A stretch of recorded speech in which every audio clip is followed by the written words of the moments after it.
dads, and there's two things that will eliminate gun violence. One is getting dads in, the other is getting guns out. Those two things, 92% of the mass shooters in the last 20 years, since Columbine, have also been dad deprived in addition to, of course, having access to guns. Do you have any thoughts about that? When I was a prosecutor in Oakland, I remember 3 murder cases I tried in the courtroom.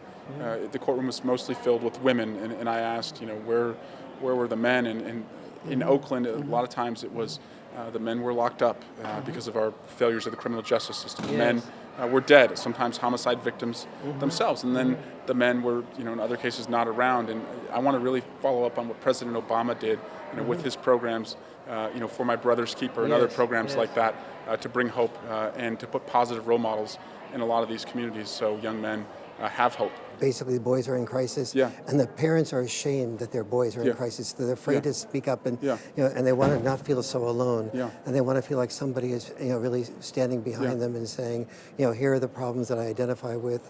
Here's obesity, all the stuff that you know about. So already. as a father, I care a lot about this issue. I was fortunate that I had a father in my life, and could be a positive influence and role model for me.